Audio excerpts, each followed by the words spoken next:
اور حضور صلی اللہ علیہ وسلم نے یہ بھی فرمایا، حدیث پاک ہے، قیامت اس وقت تک نہیں آئے گی جب تک کہ عرب کے کچھ قبیلے بت پرستی نہ کرنے لگ جائیں۔ عرب میں ہوگا یہ، عرب میں بت پرستی ہونے لگ جائے گی، مشرکین وہاں پیدا ہو جائیں گے۔ یہ حدیث میں 1400 سال پہلے میرے آقا نے فرمایا۔ تو تم کبھی ان کو جبے کبوں میں دیکھ کر، پوجا پاٹ کو دیکھ کر یہ مت سمجھنا اسلام فلیکسیبل ہے، اسلام میں سب کچھ ہو سکتا ہے۔ وہ تو آپ نشے کے اڈے بھی کھول لیں گے اور کھول رہے ہیں۔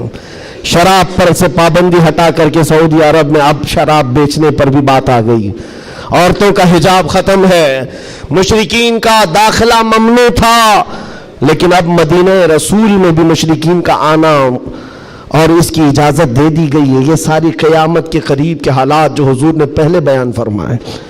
میرے آقا نے فرمایا ہے یہ عرب اس برائی کی طرف جا رہے ہیں جو ان کو جہنم میں لے جانے والی ہے، اور قیامت سے پہلے یہ ہوگا، لیکن ان کے یہ سارے کارنامے ہمارے لیے دلیل نہیں ہے۔ حرم مکہ کا امام کیا کرتا ہے یہ ہمارے لیے دلیل نہیں، صدیق اکبر کیا کہتا تھا وہ ہمارے لیے دلیل ہے، فاروق اعظم کیا کہتا تھا وہ دلیل ہے، عثمان غنی اور حیدر کرار کیا کہتے تھے وہ دلیل ہے۔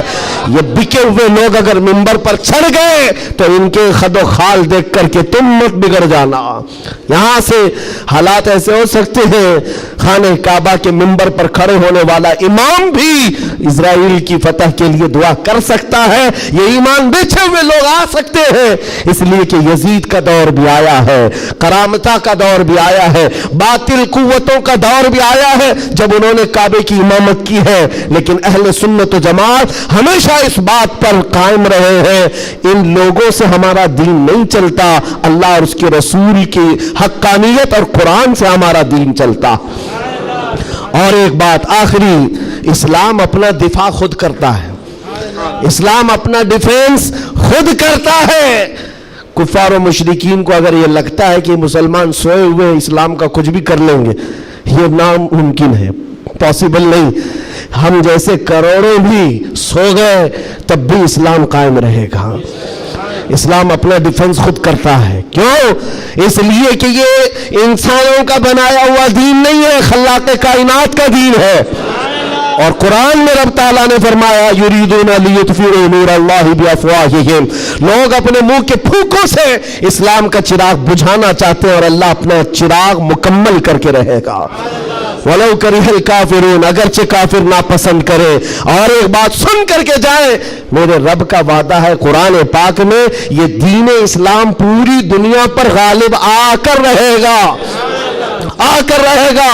یہ بات میں نے کئی جگہ اسٹیجوں پر کی تو کچھ لوگوں نے کہا بھی تھا جو نان مسلم ہیں، انہوں نے کہا تھا کہ یہ مولانا ایسے بیٹھ کے چلا رہا ہے، حالات دیکھتا نہیں ہے، فلسطین میں ان کے ٹکڑے ہو رہے ہیں، شام کو تباہ کر کے رکھ دیا گیا ہے، عراق میں ان کے جنازے نکلتے ہیں، افغانستان کو توڑ کر رکھ دیا گیا ہے، اور یہ مولانا چلا کر کہتا ہے اسلام پوری دنیا میں غالب آ کر رہے گا۔ یہ اپنا محلہ نہیں بچا پاتے، پوری دنیا کی بات کرتے ہیں۔ ظالموں تمہیں خبر کیا ہے، اسلام زندہ ہوتا ہے ہر کربلا کے بعد۔ تاریخ یہ بتاتی ہے اگر اسلام کو ختم ہونا ہوتا رسول اللہ کے نواسی کی شہادت کے بعد ختم ہو جاتا، علی اصغر علی اکبر کی شہادت پر ختم ہوتا، جب رسول اللہ کے گھرانے کی شہادت پر اسلام نہیں رکا، ہمارے ہزاروں کے قتل پر کبھی اسلام نہیں رک سکتا۔ ایک غزہ ایک فلسطین کیا، ہزاروں غزہ تم اس زمین پر قائم کر کے دکھا دو، تب بھی میرا چیلنج ہے، اسلام تھا، اسلام ہے اور اسلام رہے گا۔ اسلام تھا، اسلام ہے، اسلام رہے گا۔ نبی پاک صلی اللہ تعالیٰ علیہ وسلم کا لایا ہوا یہ وہ حسین شجر ہے جس کی جڑیں تحت الثری میں ہے اور جس کی شاخیں اوج ثریا پر ہے، اس کے پتے کو ہلانا بھی مشکل ہے۔ لوگ آج یہ سمجھ کر کے بیٹھے مسلمانوں کو مارنا اس کا مطلب اسلام ختم ہونا، ایسا نہیں ہے۔ مسلمانوں کا قتل اسلام کا قتل نہیں ہے، مسلمان اس کی حفاظت کے لیے نہیں ہے میرے عزیزو، اللہ اس کی حفاظت فرما رہا ہے، اللہ اس کی حفاظت فرما رہا ہے، اور آپ سب کی ذمہ داری یہ ہے، آپ سب کی ذمہ داری ہے۔ ایک سوال کا جواب اور بھی، کسی کے ذہن میں یہ چیز آتا ہے، یہ سوال آتا ہے تو اس کے اطمینان کے لیے کہہ رہا ہوں، بار بار یہ کہتے ہیں اچھا آپ کا دین حق پر ہے، آپ کا خدا حق ہے، آپ کا رسول حق ہے، تو اتنے مارے کیوں جاتے ہیں تم لوگ؟ یہ سوال کرتے ہیں کچھ گیدڑ بھپکی لوگ، ایسے سوال کرتے کیوں تم لوگ سب جگہ مارے جاتے ہو؟ ان کو ایک ہی بات کہنا، میرے عزیز تجھے پتہ نہیں ہے ہم پروانے ہیں، مرنے کے لیے ہی پیدا ہوتے ہیں۔ پروانہ کس کام کے لیے ہوتا ہے؟ شمع کے ارد گرد گھومتا ہے اور اپنی جان دے دیتا ہے، اور اگر جان نہیں دیتا تو اسے پروانہ بھی نہیں کہا جاتا۔ پورے مسلمان مصطفیٰ کریم کے پروانے ہیں۔ تو شمع رسالت ہے، عالم تیرا پروانہ، تو شمع رسالت ہے یا رسول اللہ، عالم تیرا پروانہ۔ اسی لیے ہم نے یہ کہا ہے حضور پاک شمع ہیں اور ان کے پروانے ہیں، اگر یہ مرتے ہیں کٹتے ہیں تو اس تعجب کی بات نہیں ہے، پروانے کا کام ہی ہے اپنی جان دینا، پروانے کا کام ہی جان دینا۔